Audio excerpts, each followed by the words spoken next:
sleepless nights, restless days, trying to figure out how to slow him down. I've looked at every video from last year, the year before that, and no one has really slowed him down. You look at the bowl game they played in, they still put 40-plus points, and they went up and down the football field. And so it's a challenge. That's what you look for as a defensive player, as a defensive coach, great challenges, and this is going to be one of them. We've compared quarterbacks in the past to Tim Tebow, to all these guys, right? Cam Newton. Who's Bryce Petty remind you of? Blake Bortles from Central Florida, who was the fourth player chosen in the draft. Not as tall, but athletically, runs like him, can buy time on his feet, physically, a good runner. When you get across the plus 50-yard line, all of a sudden he's a runner. I think last year he had 14 touchdowns. He led this conference in touchdowns in the run game last season. So he's a major, major concern. He can make all the throws, the deep throws, intermediate throws. He has nice touch on the ball for backs out of the backfield. I think the kid's a special player, I really do. Coach Strong said it was Danny Werfel that he reminded him of.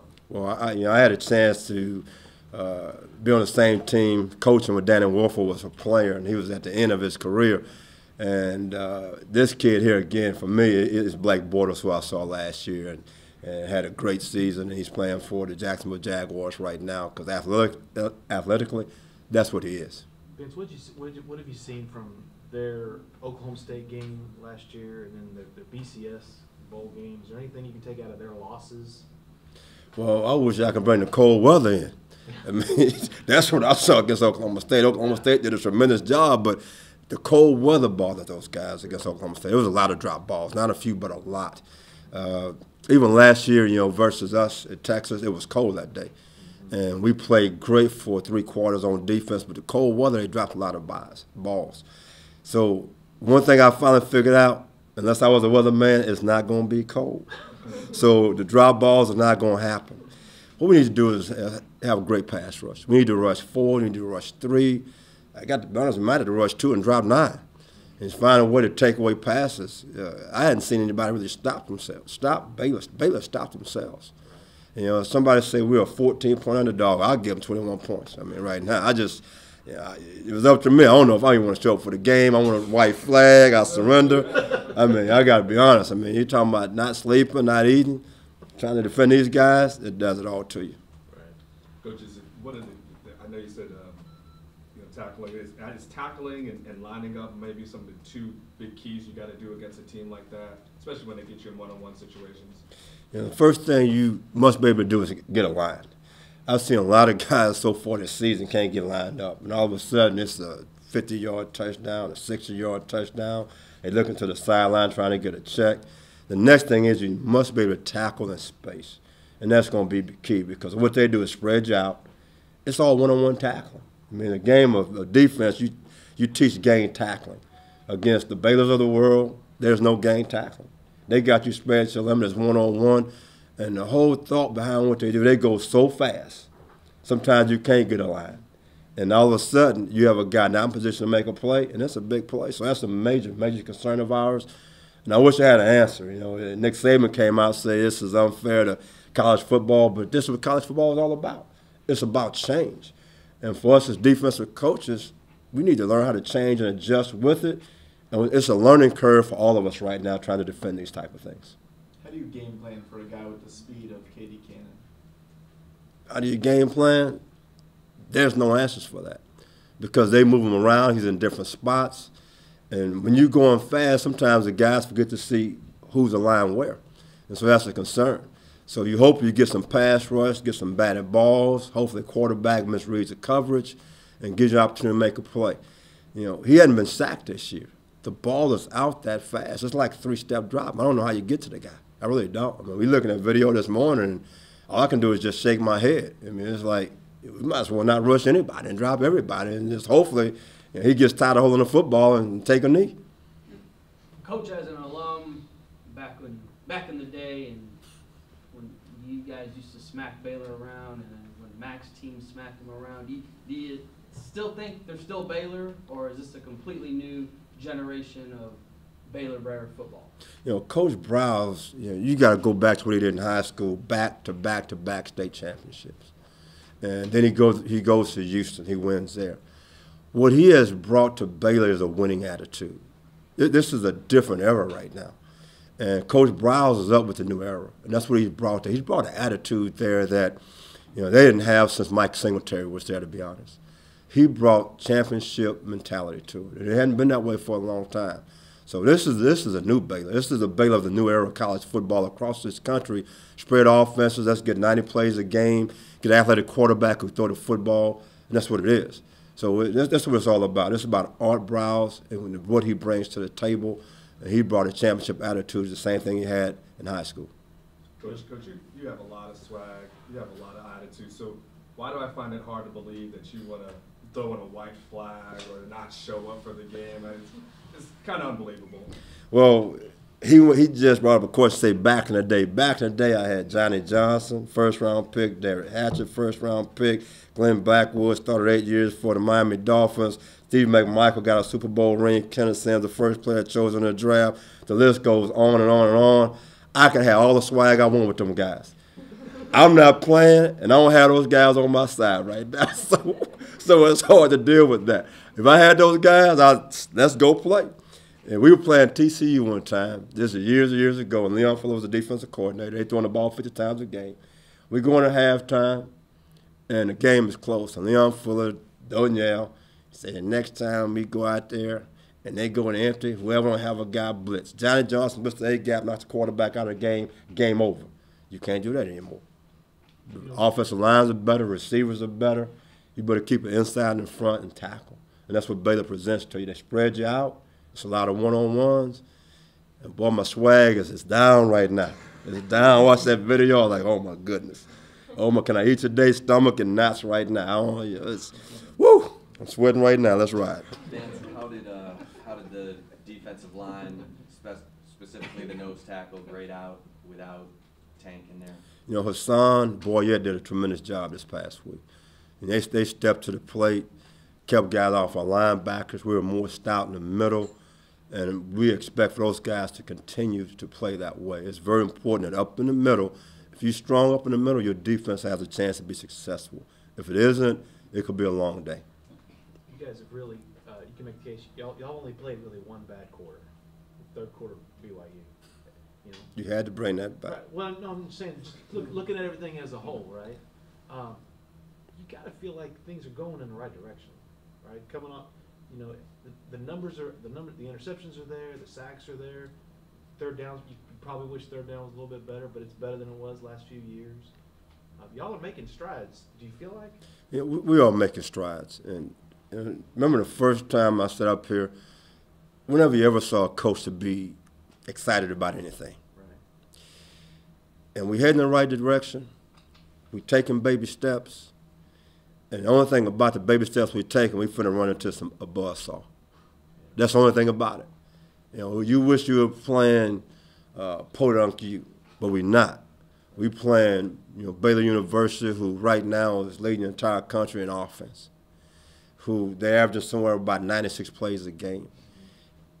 And you don't want to take baby steps versus that opponent. And that's the only concern about it is that. And I keep coming back to this, is that in order to ever win a championship, to have success as a team, you win as a team. It's offense, defense, and special teams.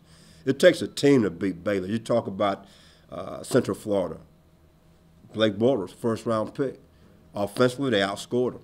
And their defense was physical for 3 quarters, and special teams were out of sight. Oklahoma State, you take a drive 99 yards in 5 minutes, so you keep the offense on the sideline. So in order to have success against that team, it's going to take a team to beat them. Last year, Oklahoma for a half played great, and they had great talent who beat Alabama in a bowl game. They just wore down because of the amount of plays they had to defend against. And that's always a concern. If you got to go play 100 plays defensively, you're going to have a hard time winning ball games. So with that in mind, you got to get a lot more guys ready to play, more rotation? You do. And part of our issue right now is a lack of depth. We got into the game last week. We have some depth with the D-line, secondary. I might as well put my uniform back on. I can't take a step without something about to break.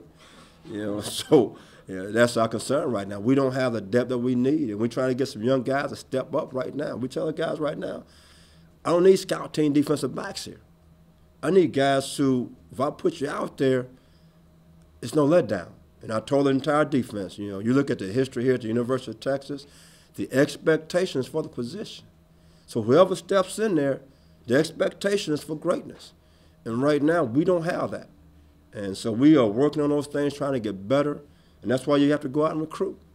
And so that's part of where we are right now with our program. Is there a chance some red shirts will be pulled this week? You know what? You never know about that. You're an injury away from a guy stepping to the plate and going out there. Last week we played some guys because of special teams, trying to get more depth, more speed in our special teams. And that's strictly up to Coach Strong on how he wants to deal with those. Those are things we talk about as a defensive staff. Puna Ford played last week. We pulled his red shirt. Roger Bernard, because of special teams, we pulled his red shirt just because of a need of speed, need of athleticism. And it could happen again this week based on how the game is going. What did you think of Puna? How he graded out on it? He was like Jason Hall the first time out there. He made some freshman mistakes, which is going to happen, but he did some good things. He shows a lot of ability, a guy who could play with great leverage, a guy who could move well, and we're a movement team. So he's a perfect fit for what we're doing right now. So I expect for him to even play better this week. What about Caleb? He got the start, and how did he grade out? He did a good job. He's a guy that could be disruptive. When you think about a defensive lineman, you want a guy that can cause havoc. You got to chip him if you're a back because he's going to beat a tackle one-on-one. If you rush him inside, he can beat a guard one-on-one, get penetration, make the quarterback move his feet. We need more disruptive players from the defensive end spot. In terms of I think Quandre said that Texas played man 90% of the time against Baylor last year. Do you have the guys to do it this year when they go 5 wide? We have pretty much the same guys back, and we can't do that. I mean, we really can't. And we're going to have to play some zone, and we need more depth right now because when you play that much man, it's like I'm going outside, and there's a rabbit out there, I'm chasing that rabbit. And if I chase the rabbit for 60 minutes, I'm going to get tired before he gets tired. Because on defense, you're chasing all the time. And man-to-man, you expend a lot of energy. And because of that, we just can't play that much, man. We're going to play zone, keep it in front so we can cup the ball. Because what happens when you play man-to-man, if it breaks, there's one guy in the middle of the field. Everybody has their back to the ball, and big plays occur. If I was on offense coach and running back, and you're going to tell me I have 53 yards width-wise, and I got one guy in the middle of the field, if my guy can't beat your guy, I'm going to let him know, son, next week you're going to be on the sideline drinking Gatorade with me because you can't beat that one guy. You're not good enough. I got to find somebody else. And that's the one concern about playing man-to-man. When the ball breaks the line of scrimmage, there's one guy back there. Don't you like cat coverage? Many, many moons ago, I like cat coverage. It's when you have those kind of guys, people say they go back to the year we played Oklahoma and I was at Florida. We played a bunch of man-to-man that were averaging 50 points a game. I had 5 defensive backs that played in the NFL. One is Joe Hayden, who went to the Pro Bowl. Janoris Jenkins was alternate to the Pro Bowl. Major Wright, who started as a rookie for the Chicago Bears. Ahmad Black, who made it. Will Hill, who's a nickelback for the New York Giants. Had a pretty good secondary to go against Bradford and the receivers they had. Right now, we're not to that point. We got to go and recruit and get back to that point one day. What do the guys mean when they talk about eye discipline? Mikhail, Quandre, they said, hey, we got to maintain eye discipline this week. Total focus on your task at hand. Yeah. If you're playing man-to-man, your eyes cannot be in that backfield. Okay. You have to be focused on your receiver. And it's 2 things how you talk about it. When you're in zone, use your peripheral vision. Quarterback back to receivers. When you're playing man-to-man, the receiver back to the quarterback. So your focus starts there. What can happen if you play man-to-man, looking in the backfield, and the receiver running a route, and the quarterback scrambles, you call that a touchdown. Yeah. So when they talk about eye discipline, it's reading your keys and be focused on one thing at a time. Coach, did you foresee the success Jordan Hicks is having coming off injury? When we first got here, going back and looking to the video when he played, yes, we did. He's a guy who is another coach on the field, has great awareness, understands the game, and that's why he's playing well right now. And we need to recruit more guys like Jordan Hicks. Jordan Hicks could get us back to where we need to be as a defense here at the University of Texas. All set? Any young guys making a move this week? You said you asked for it. Well, if I could take about 40 years off my body, I'd be making a move. But I can't take 40 years off this old body, so no, nobody's moving up the ladder. So that's it.